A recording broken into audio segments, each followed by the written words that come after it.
Welcome back to Hooky Hour. We are, in the middle of a delightful conversation, to say the least. Certainly much more lighthearted than, say, anything the Beast has done in the past, 10 episodes. So, this is a nice little break from, blood and gore and anger and sorrow. Have you by chance seen any other foreigners around? Hell if I know. He just won't let me in. That's a weird way to phrase things, especially after, the whole, bestia thing, letting people in. I've got to befriend him first. Of course he's going to be guarded if I just start throwing questions at him. Alright, so you haven't seen him? Then why don't you tell me about yourself? What are you doing out here? Is that any of your business, lady? A boy's out here on the beach all alone. Wouldn't that make you curious? Don't you have any friends? No. Maybe he's one of those kids who doesn't have any. What a weirdo. Say, if you don't mind, could we be friends?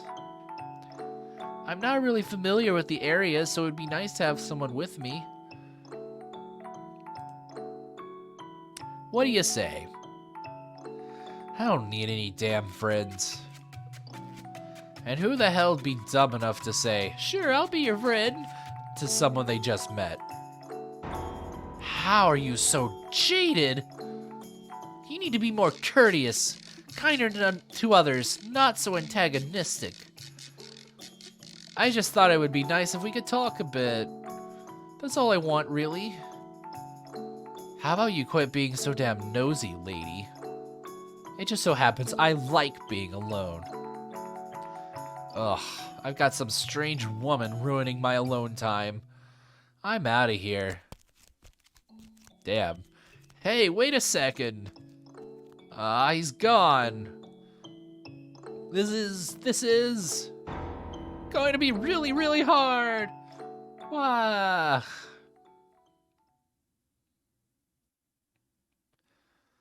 I assume at some point Pauline is going to get lost and then end up at the mansion. That is what I feel weird counting down towards. Master? Master? Ah, you've returned to me. You suddenly started staring off into the distance. I was quite startled. Now let us continue our tale. The mansion's corridor was a horrifically repulsive mess. Wait, was that? Oh, I don't like that sound. Was that, not part of the tale? That's weird that the maid would say that. I'm, trying to process, why Pauline's part of it wouldn't be... Well, I guess the maid wouldn't know, huh? Yeah, that is... Okay. That's... Anyways, splatters of fresh beast blood covered the walls, and there was a repugnant odor. Anyone would be compelled to avert their eyes at the sight. What happened here? I am grateful that you cannot see. But you would certainly think me a beast if you were able to see this. Because you cannot see, you do not know what I look like. But I know. Another beast like me broke into the mansion. Was it? I protected you. Did I not? I protected you. Say that I protected you. That I did this for you. In his hysteria, Bestia tore down the curtains hanging on the hallway window. Blood-stained curtains that reeked of dead beast. What did he have to be so afraid of, though? He had exterminated the other beasts encroaching upon his territory. I would understand if he had puffed his chest in pride, but far more than that. His terror merely intensified. Calm down. The white-haired girl extended her hand for Bestia, but even her gentle, lovingly outstretched fingers evoked fear in his eyes. Instinctively, he feared anything that entered his territory and then attempted to remove it. And driven by those instincts, he shoved aside the white-haired girl, the one he said he wanted to protect. Ow! Ah! Being without sight, she had no way of reliably catching her balance, and she fell to the floor with a splash. Uh-oh. She got blood? Oh, yep. For she had landed in the pool of blood left by the beast. Red seeped into her clothing, slowly spreading through her fabric. At first, it looked like she had fallen into a puddle of fresh, bright dye, but before long, the red darkened into a brownish black. I'm sorry. I didn't know It's okay. I'm fine. She embraced the panicking beast, softly whispering, "Shush, shush," as if trying to calm a crying baby. I don't know what shh. I guess that does kind of pick up. I don't know how it sounds in post, though. Though Bestia was taller and physically stronger, the white-haired girl was, emotionally, more stable than he. What has you so frightened? Everything. Please tell me. I promise I will not look down on you for any reason. All I want is to free you from the depths of your suffering. Sometimes talking about things can lighten the burden they place on you. We have the ability to use words, both you and me. With language, the gift God bestowed upon man, we can communicate our feelings with one another. It's all right. Don't be afraid. Talk to me, please. Am I a man? You act as though I am a man. No, you treat me like one. I cannot see you as anything else, as I have said before. Only because you cannot see me. You are the only one who says I'm a man. You, who are without sight. But I was content with that. You treated me like a man, so I felt as though I had become one. The time I spent with you, I had real peace. I almost forgot that I was a wretched beast. I no longer sought after prey. Prey, oh yes. Before you arrived, I murdered dozens of humans. I didn't want you to know that I was such a sinful creature, leaving a long trail of bodies in my wake. But I thought that if I didn't show them my strength, if I didn't force them into submission, that I would never find peace. I was drunk with power. I took great pleasure in it, in slaughtering people. The fear was so overwhelming that you turned the act of killing into one of gratification. That was that was the girl saying it, I see. You did it to protect yourself. Are you still not going to condemn me? Taking another's life is wrong. Not only does it rob them of their time on this earth, it inflicts great wounds upon those who care about them. However, I do not regard you as a mere beast, nor as a mere murderer. Something made you the way you are. I am almost certain of it. I can fix you. Something? Tell me about yourself. In your words from your mouth, tell me.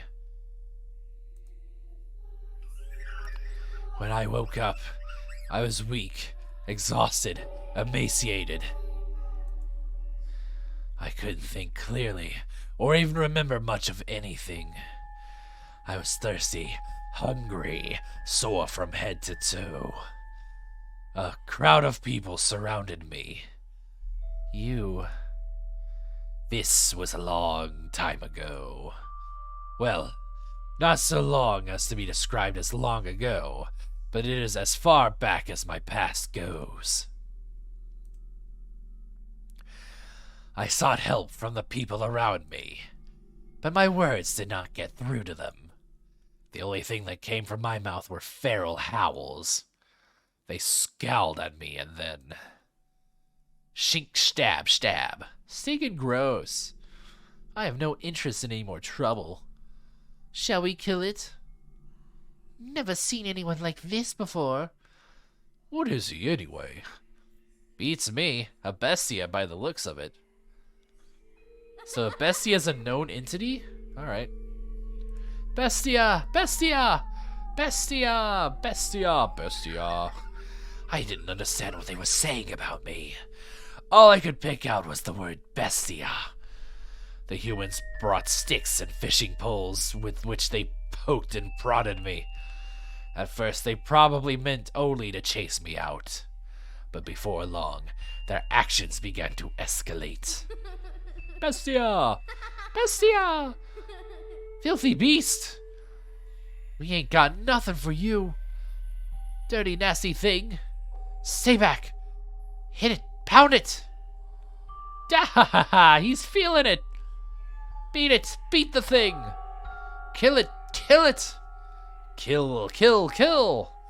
Die. Oh, so much flashing light. Why? Why should I have to die? I was simply asking for help.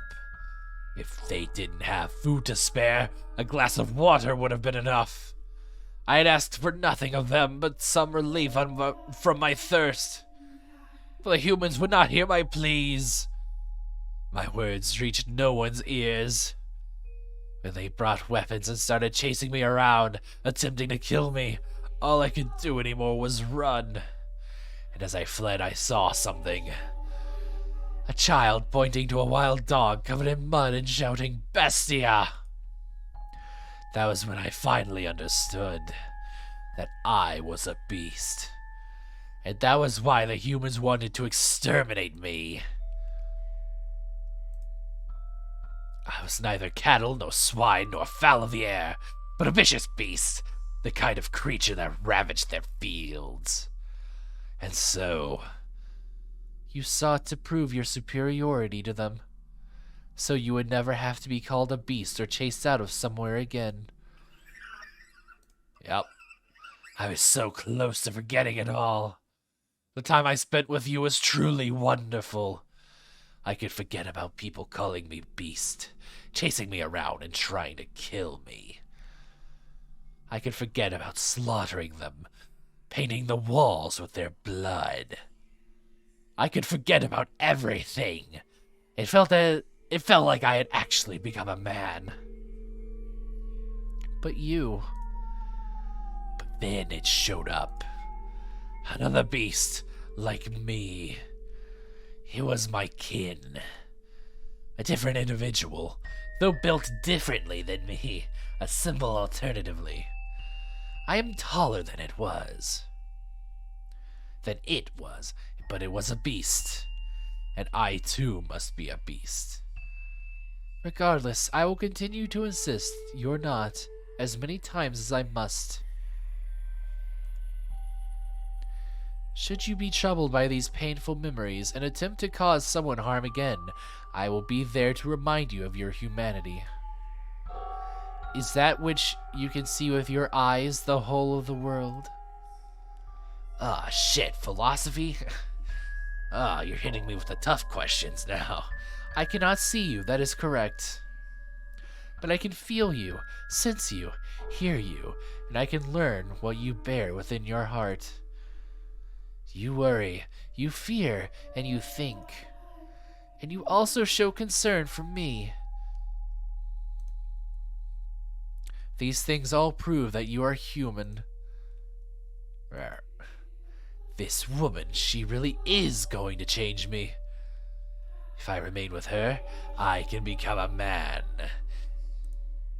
It might be no more than an illusion, but with her near, it can become my reality. Have you calmed yourself down some? We'll answer that question next time on Hooky Hour. So until then, I'll be seeing ya. Bye.